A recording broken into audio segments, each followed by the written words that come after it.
E aí, torcedora e torcedor do Futebol Coruja, beleza? Estou aqui hoje com Tarcísio Mota. Grande prazer em recebê-lo. Prazer é todo meu. Se apresenta para os corujas.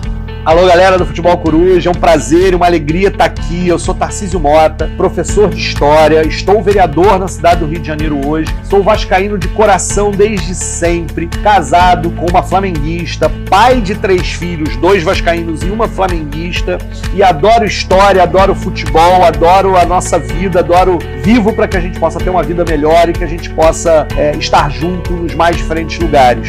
E acredito que só a luta muda a vida. E Tarcísio, de onde surgiu a paixão pelo futebol? Conta alguma história curiosa que você teve. Bom, eu nasci e vivi a minha infância e até os 18 anos em Petrópolis. E era moleque de rua, adorava jogar bola na rua, né? Era muito mais magro do que sou hoje. E a grande brincadeira que a gente tinha era jogar bola na rua, inclusive no paralelepípedo. Tá? Então o futebol era um negócio que fazia parte da gente. Era futebol, era futebol de botão. Eu gostava muito de futebol de botão, muito. Tenho meu time até hoje. Era aquilo, inclusive, que eu era melhor na rua entre os amigos. Das coisas que a gente brincava, bolinha de gude e tal, soltar pipa eu nunca fui bem, mas o futebol fazia parte. Então a gente ou jogava lá na frente da casa, onde era a casa da minha avó, etc., ou nos campinhos do bairro, e isso fazia parte. Meu pai, vascaíno, né, também, meio desde sempre educou a gente nessa boa educação de ser vascaíno, né? E aí acompanhar os jogos, acompanhar, né, os campeonatos e tá muito antenado nessa história. Mas tem uma coisa que é curiosa, que talvez seja a minha primeira memória dessa coisa do futebol forte mesmo, não é um título vascaíno, na verdade é um título do Fluminense. É mesmo? 84 ou 85 o Fluminense é campeão. 84, 84, 9 anos de idade. Eu tinha ido, curiosamente, eu acho que essa partida final foi à noite, eu tava numa missa, e tava subindo o quarteirão brasileiro lá, e aí tinha um botequim no caminho entre a igreja e a minha casa, que era de um tricolor fanático que veio me enrolar com a bandeira do Fluminense, eu saí me debatendo, não deixava, e fiquei triste, cheguei a começar a chorar, e meu pai dizia assim, isso eu lembro até hoje, futebol é feito pra gente sacanear e ser sacaneado. Então você tem que aceitar quando alguém zoa e tem que zoar também quando você estiver ganhando. Você não pode sair do sério nessa história, porque o futebol existe para isso, para você brincar, ser feliz, deixar o outro ser feliz e lidar bem quando alguém vier brincar com isso. Essa talvez seja uma das primeiras memórias dessa coisa do meu pai, me ensinando um pouquinho como é que é para você não sair do sério quando a brincadeira é sobre futebol, e aí você tem que ir criando mecanismos e também brincar com quem tá afim dessa história toda. Aproveitando que você falou dessa brincadeira que às vezes gera violência, né? E a gente vive numa sociedade muito violenta. E no futebol constantemente tem essas questões. E como você acha que o Estado tem que tratar essa violência dentro do futebol? Eu vejo muito punindo os clubes, mas não o indivíduo em si. E que eu acho que continua numa roda constante. Porque o indivíduo, basicamente, por estar com a camisa do time, ele tem uma outra sociedade ali que não está participando e ele não é punido. Não consigo entender essas ligações. Eu acho que muitas vezes a violência no estádio ou que está envolvida no futebol, ela não deixa de ser também um reflexo da violência que está na sociedade como um todo. Sim. Mas é verdade que muitas vezes quando você está em grupo e com um oponente, com uma situação de uma rivalidade que às vezes descamba para violência ou para um espírito de grupo ruim, porque existem espíritos de grupo que são bons, quer dizer, a perspectiva de você ter identidade de grupo pode ser positivo. Sim. Então eu acho que tem as duas coisas, ou seja, é preciso fazer uma campanha que seja pedagógica diante desse ponto de vista, ou seja, é preciso enfrentar o problema da violência como um todo, e a violência, quando ela chega nos níveis de ameaçar a vida humana, ela precisa ser combatida também, muitas vezes, com repressão sobre isso. E aí, eu sempre fico numa dúvida sobre, é preciso incentivar que os clubes ajudem nesse processo. Os clubes não podem contribuir para que o processo de escalada de violência aconteça. Então a lógica de punir o clube, na minha opinião, teria este sentido. Mas o que a gente vê às vezes é uma super responsabilização do clube e pouco, na verdade, tarefa do ponto de vista do que seria o elemento pedagógico dessa história. Ao mesmo tempo, já que a gente entrou nesse assunto, eu também acho ruim que a gente, na verdade, passe numa lógica de que toda torcida organizada é ruim por si só. Claro que não, a torcida organizada é um elemento que faz parte da história e da trajetória do futebol. O que precisa, a festa, a alegria, que se move para para os desfiles de escola de samba, para as festas de rua. Por uma série de coisas. Exatamente. O que é preciso é que as próprias torcidas organizadas consigam lidar com a questão da rivalidade em termos em que a rivalidade não ameace a vida, ameace a integridade de ninguém. Então essa questão é que é o elemento central-chave de como é que você incentiva a existência, inclusive, de torcidas organizadas, mas que isso não signifique uma lógica de violência em que a rivalidade descambe para violência pura e simples, que isso é ruim mesmo. Que gera uma própria violência do Estado por reprimindo aí violência. É um círculo vicioso. Exatamente. E aí os estádios deixam de ser frequentados também por conta desse ciclo, e a gente tem, no final das contas, contradições que não deviam acontecer nessa história. E você tocou no assunto de pedagogia, né? Você acha que o futebol pode ser um instrumento pedagógico em sala de aula? Sem sombra de dúvida. Acho que de duas formas. Primeiro, eu sempre, na minha vida de professor, usei o futebol como forma de aproximação com os alunos, né? Uma das coisas mais importantes é que você cria algum nível de relação com os alunos, porque vamos contar que a maior parte das aulas que a gente dá são chatas pra cacete. Sim. Fala pra caramba e não sei o que e tal, a gente tenta fazer melhorar, mas eu sempre brinco exatamente quando vou me apresentar para os alunos. A primeira aula, eu sempre digo que tem 3 coisas fundamentais para passar de ano comigo, que é o respeito, né, que é a questão da participação, da valorização da democracia e torcer para o Vasco da Gama. Então, eu vou fazendo um suspense, vou fazendo um suspense. Quando os alunos ouvem isso, não sabem se reagem, achando que é sério ou não é. E aí eu volto e falo que no último dia de aula todo aluno tem que cantar o hino do Vasco para passar de ano. Brinco com essa história, mas depois o resto do ano tem que aturar, né? Ou seja, sim. E nos últimos anos mais aturar do que eles me aturarem. Exatamente. Pena. Mas também, eu me lembro até hoje do título do Vasco da Copa do Brasil, eu zoei os alunos, mas assim, semanas em que eu não fazia outra coisa, levava a bandeira do Vasco para toda a aula, eles não aguentavam mais, né, porque era isso, e aí usar o futebol disso. Então tem esse elemento. Mas tem um segundo. O futebol faz parte da história do Brasil. E eu sou historiador e professor de história. Exato. Então as relações entre os campeonatos, os clubes, os estádios, o uso político, muitas vezes, que é feito do campeonato de futebol, as identidades que são criadas a partir daqui, também são objetos importantes para as aulas de história, muitas vezes. Porque se você passa a história falando das grandes lideranças, dos grandes fatos, e não fala aquilo que está no cotidiano, né, dos próprios alunos, é ruim. Por exemplo, usar a figura do Barbosa para discutir, inclusive, essa perspectiva do racismo, da exclusão, e ao mesmo tempo de uma figura, e falar da Copa de 50, linkar a questão da Copa de 50 com o fim da Segunda Guerra Mundial, uma perspectiva da questão de como é que a Copa do Mundo nesse contexto, ao mesmo tempo linkar com a questão do Maracanã e o que era aquele projeto nacional dos anos 50 que vai depois desembocar ali no governo Juscelino Kubitschek. Dá para fazer todo sentido e você faz uma ligação entre aquilo que é cotidiano na vida dos alunos. Portanto, o futebol é um excelente instrumento para você dar aula de história, se aproximar dos alunos e debater uma série de assuntos em sala de aula que eu acho que são muito importantes. Que tipo de ações você acha que pode ser tomadas para incentivar a prática de esporte dentro das escolas e melhorar a infraestrutura esportiva? Você tem uma situação no Brasil que é o seguinte: as aulas de educação física estão minimamente consolidadas no currículo das escolas públicas brasileiras. A gente tem avançado, inclusive, para ter professores de educação física específicos, né, formados em educação física, naquele 1º ao 5º ano do ensino fundamental, que a gente chamava de primário, e até mesmo na educação infantil. Mas aí ainda falta muito professor. Então eu acho que esse é um avanço. A gente conseguiu consolidar isso no ensino fundamental de 6º ao 9º ano e no ensino médio, embora o ensino noturno sempre tenha problemas desse ponto de vista, e está avançando para o 1º ao 5º ano e para a educação infantil. Então você tem muitas escolas ainda sem estrutura para isso. Então você não ter quadras cobertas ou quadras com mínima condição é muito ruim para a lógica, porque você na verdade não investe. Sim.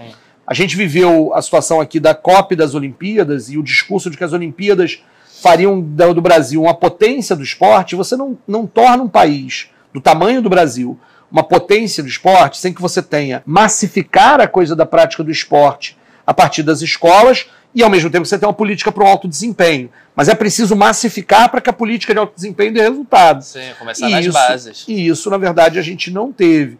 Então, esse tipo de investimento, né, numa lógica das quadras, da infraestrutura, dos profissionais e da valorização disso, porque eu sou professor de história e obviamente, não sou um cara que pratica muitos esportes, Mas a gente sabe que a questão da qualidade da educação tem a ver com um currículo rico, que possa pensar as múltiplas dimensões do ser humano. Exatamente. E essa questão da dimensão da educação física, do esporte, daquilo que é a possibilidade do tipo do que você pode ensinar nesse momento é decisivo para uma educação de qualidade. Então eu sou um profundo, né, defensor de que as aulas de educação física aconteçam em todas as séries.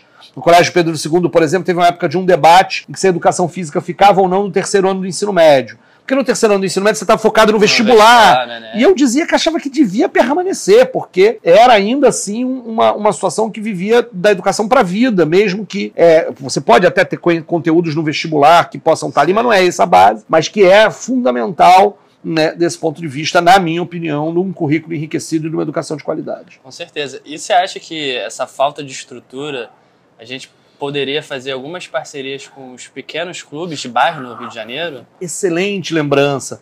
A gente, né, eu acho que isso é uma questão importante. O Rio de Janeiro, por exemplo, tem muitos clubes espalhados pela cidade, e isso é realidade também fora da cidade do Rio de Janeiro, na região metropolitana e até no interior, que muitas vezes estão em crise porque não tem mais o número de sócios que já tiveram um dia, não são mais o local, né, de diversão, porque existem outros assim. E o convênio, por exemplo, com as prefeituras, para que eles se tornem espaços de realização de aulas e atividades diversificadas da educação física é decisivo.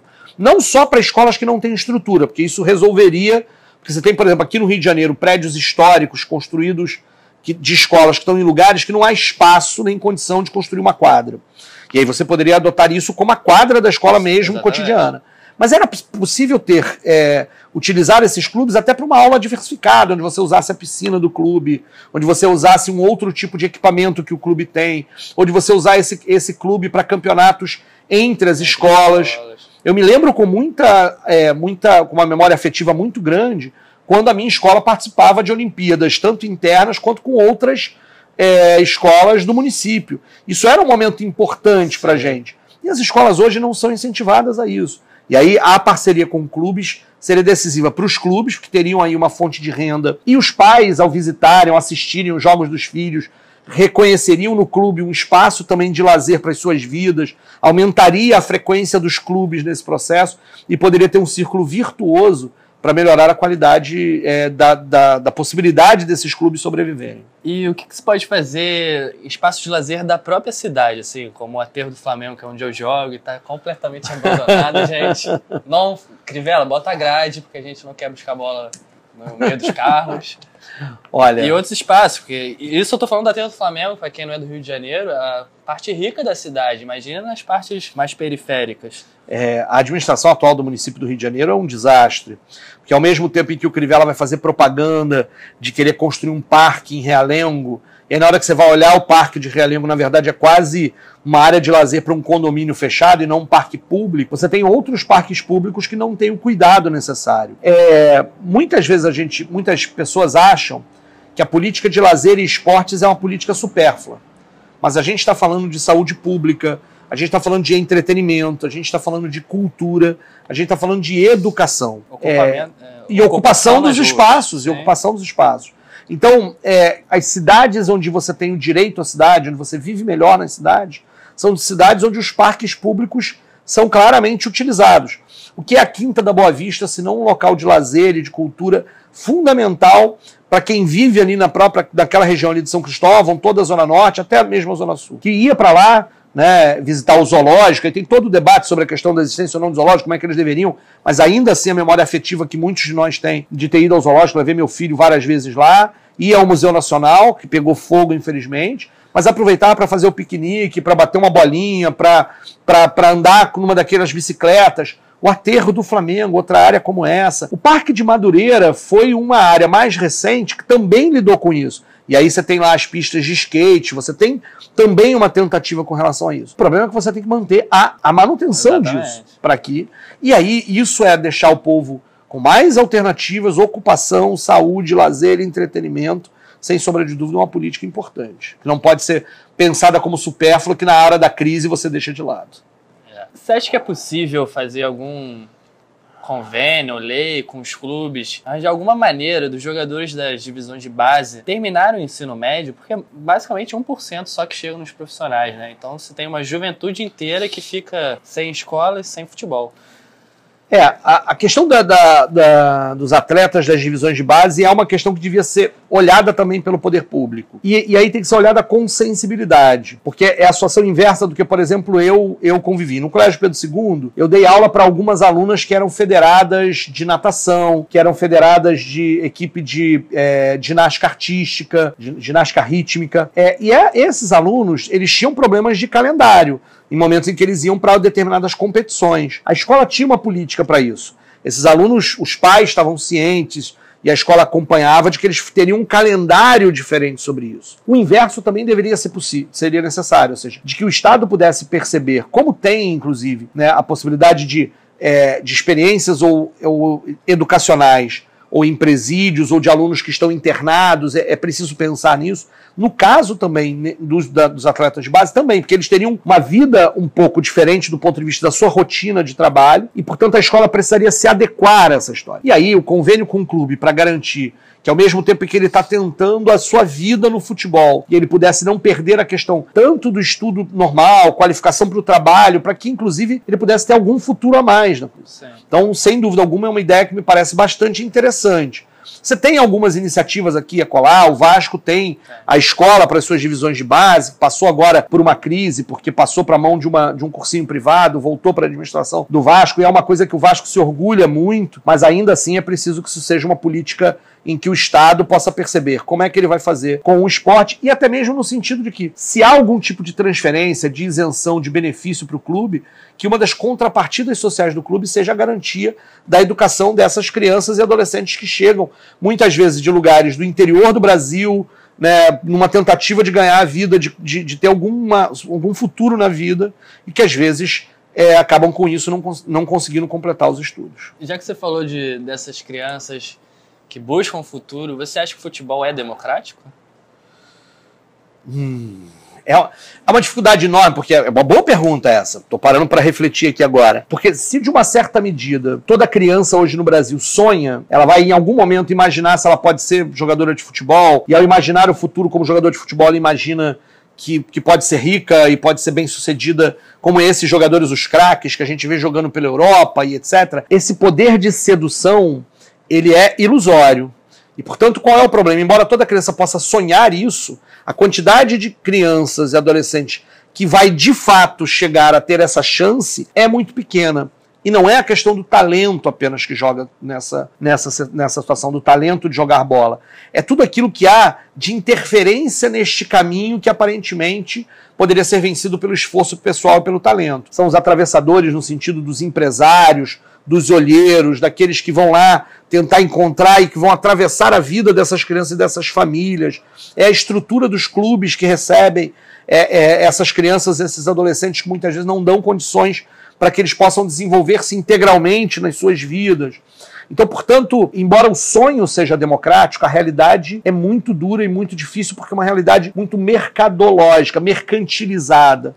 Né? Então, eu inclusive, naquele debate sobre a tragédia do desastre do Ninho do Urubu, teve uma outra colocação minha muito mal interpretada por parte das redes sociais, porque eu tentava discutir isso, ou seja, e eu não estava tentando me promover em cima da morte, mas tentando chamar atenção para como essa dimensão da mercantilização da vida desses adolescentes que sonham com um mundo futuro coloca eles em riscos que deveriam ser evitados. Né? E não tinha nada, e não era uma coisa que estava restrita só ao Flamengo. Aconteceu a tragédia com o Flamengo por questões muito específicas ali do Ninho do Urubu, sem dúvida alguma, mas isso poderia ter acontecido com qualquer outro grande clube brasileiro, à medida em que muitas vezes vêm as divisões de base, né, os clubes veem as divisões de base como fontes de recursos para vendas futuras. Isso mercantiliza as relações e muitas vezes fragiliza os direitos daqueles que estão lá. Então, se o sonho é democrático, a realidade não é nada democrática, é muito dura, muito difícil, porque ela está inserida numa realidade brasileira que é de injustiças, que é de uma série de desigualdade, de pouca fiscalização, de pouco papel do Estado, de pouca preocupação com a vida. Isso tudo reflete muitas vezes em situações que que o Ninho do Urubu, essa situação é a maior tragédia que a gente pode imaginar nisso, mas que cotidianamente leva a desesperanças, a infelicidades e tal, né? E deixa eu aproveitar, contar uma história porque eu acho que é um diálogo importante. No ano 2000 eu estive em Cuba, visitando, etc e tal. E só para mostrar que, inclusive, eu estou falando da mercantilização, como é que isso, no final das contas, a questão do esporte precisa ser olhada de forma absolutamente ampla. E um dos personagens que eu conheço em Cuba era um personagem absolutamente frustrado com o regime cubano, porque ele havia sido atleta de base da seleção cubana de basquete e havia machucado o joelho de tal forma que ele não pôde continuar sendo atleta, e naquele momento ele era um empregado dos Correios cubanos. E aí a frustração era, ele também tinha imaginado, por dentro do regime cubano, uma perspectiva de uma vida muito melhor, porque atleta de ponta, da seleção cubana de basquete, e na verdade a realidade da vida dele foi outra por causa de uma tragédia pessoal, de uma contusão no joelho intransponível. Para que a gente possa pensar que também o Estado, às vezes, não consegue dar conta de tudo. Mas ainda assim, aquele cara tinha alguma vida pela frente. Mas também ali estava frustrado. Portanto, eu acho que esse é um desafio grande, não é fácil, não é simples que as coisas se resolvam, não é um negócio simples de resolver, de você manter a lógica de receber essas crianças, adolescentes, que vão sonhar com esse mundo mercadológico do futebol, garantir a eles um futuro e uma vida e diminuir a possibilidade de tragédias e frustrações. Não é fácil, mas eu acho que o poder público precisa olhar de forma muito atenciosa sobre isso. O Maracanã é um grande símbolo cultural da cidade do Rio de Janeiro, né? Qual a importância que você vê nesse estádio? Você tem lugares que a gente vai chamar de lugares de memória da cidade, lugares que fazem parte da identidade da cidade. Mesmo que você não seja religioso, o Cristo Redentor significa uma memória para a cidade, o Pão de Açúcar, ou a Pedra do Sal, para quem, né, para lembrar da trajetória africana no Brasil, no Rio de Janeiro, a pequena África ali. Você vai construindo esses lugares. O Maracanã é um lugar desse, de memória da cidade, um lugar de afeto de milhões e milhões de cariocas e de outras cidades que vêm no Maracanã, esse espaço. Esse elemento não pode ser negligenciado. E, portanto, ele era um espaço de vida, de experiências múltiplas ali. Ele foi muito maltratado no último período. Essa lógica, inclusive, de transformar o Maracanã numa arena que pudesse servir, primeiro lá ao Mundial de Clubes de 2000, depois ao PAN de 2007, depois a Copa de 2014, depois ainda um resquício para a Olimpíada de 2016, esses 15 anos, o Maracanã foi absolutamente maltratado naquilo que ele significava de afeto e de possibilidade de democracia para a cidade do Rio de Janeiro. Ele vai deixando de ser esse Maracanã aberto a todos e num espaço do esporte, do lazer e da vida dos cariocas, e vai se tornando uma arena desse futebol cada vez mais mercadologizado. Se isso para alguns pode significar progresso, para outros vai significar exclusão, limitação, e isso é um problema, na minha opinião. Sim, porque vira um torcedor que ia pro Maracanã, né, se torna um torcedor de botequim. Exatamente, vai comprar, vai dar um jeito, vai estar no botequim que vai comprar o pay-per-view e etc. Então, isso é lamentável que você perca um local de convivência. E ainda por cima, quando você imagina que não foi só o Maracanã o estádio, né? O Maracanã era um complexo. Que foi destruído completamente. O Célio de Barros, o Júlio Delamare foram destruídos, basicamente perderam a sua função para a cidade. E ali ainda tinha e tem ainda a Escola Municipal Freudenreich e a Aldeia Maracanã, ou seja, havia inclusive um potencial enorme para você fazer do Maracanã não só o lugar das partidas de futebol, mas um centro de referência da cidade para o esporte, para a educação, para a cultura, para o lazer, que ele é obviamente usado, tem muita gente que ainda corre em torno do Maracanã, anda de bicicleta, etc e tal, mas ele perdeu grande parte dessa situação, né? Então, por mais que você pudesse modernizar alguma coisa do Maracanã, era possível modernizar, garantindo espaço para as classes populares seguirem usando e usufruindo, para que a população do Rio pudesse continuar usando e usufruindo do Maracanã como lugar do evento, do esporte, do campeonato, do grito de gol, da música, e tudo podia, e não é, né? Eu acho que é uma tragédia, foi espaço de corrupção, de gentrificação, né? Portanto, de elitização, uma palavra mais fácil do que gentrificação, de destruição de iniciativas como o Célio de Barros e o Júlio Delamare. A aldeia Maracanã, embora não tenha ido abaixo o prédio, ela na prática nunca se configurou como aquele centro de memória indígena que deveria ter sido feita, apesar da luta brava de quem está lá até hoje ocupando o espaço, né? E, portanto, a escola Friedenreich foi ameaçada, permaneceu, mas a integração dela com o espaço segue indefinida. A gente precisa mudar essa história. E olha que a gente vem falando isso desde 2014, pelo menos. Desde o processo, né, desde antes, mas, né, a galera toda que fez o movimento do Copa para quem, né, que foi feito todo o processo do debate, né, sobre a privatização do Maracanã desde antes, mas fortemente desde o contexto de 2014 que a gente está debatendo esse assunto. E Maracanã ainda sofreu essa onda dessa política neoliberal de privatização de tudo, e agora parece que o Estado está tomando as rédeas, né? Como é que você acha que seria a melhor configuração para a administração do Maracanã? Com os clubes, voltar a privatizar por alguma empresa ou retornar com a Suderj? É uma pergunta difícil, porque é o seguinte, a Suderj também não era a forma perfeita de administrar. Eu acho que era possível ter uma administração pública do Maracanã, que pudesse tê-lo atuando a partir de uma política pública de esporte, lazer e do futebol. E, portanto, era preciso revitalizar a Suderj, revitalizar o Maracanã a partir do controle público dele. Isso significa que era possível, inclusive, ter a venda de espaços que pudessem ser de exploração comercial, de bares, cantinas, do Maracanã, mas o seu controle continuar público sobre isso. É possível ter convênio com os clubes para que eles joguem lá? Acho que sim, né? Mas o controle continua sendo público.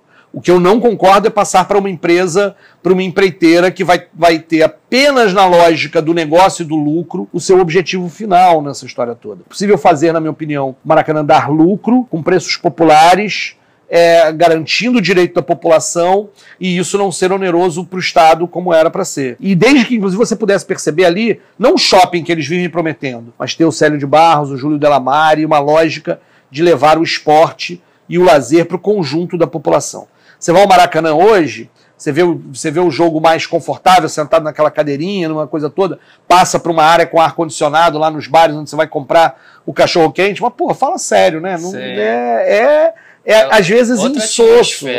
Insosso. Silenciosa. E vira um shopping, né? Shopping, exatamente. E isso é uma fonte de receita para quem, no final das contas? Porque eu acho até que os clubes precisam explorar fontes de receita para si, mas o caso do Maracanã, como um patrimônio público, construído com dinheiro público, reformado com dinheiro público, com muita corrupção, mas reformado com dinheiro público, deveria ter uma função pública. E uma pergunta que os corujas deixaram pra gente no story sobre o Maracanã é se você concorda com a retirada das cadeiras dos setores atrás do gol para tentar aumentar a capacidade e popularizar os preços. Mas sem sombra de dúvida eu concordo. A gente sempre cita a experiência do que é o estádio do Borussia Dortmund como uma experiência, ou seja, de que você tem aquele espaço da arquibancada atrás de um dos gols, que é o espaço, inclusive, da torcida organizada, que é o espaço da torcida que está em pé, né? É um dos exemplos. E eu, sem sombra de dúvida, acho que essa seria uma medida para popularizar os preços do Maracanã, atrair mais gente, com isso aumentar a receita, com isso garantir a continuidade do esporte. Eu apoio, sem sombra de dúvida. E aí, corujas, gostaram da primeira parte da entrevista com o Tarcísio Mota? Se vocês gostaram, não se esqueçam de se inscrever aqui embaixo, dar um like nesse vídeo e ativar o sininho, porque semana que vem vai ao ar a segunda parte da entrevista que tá imperdível. A gente se vê quinta que vem. Beijos!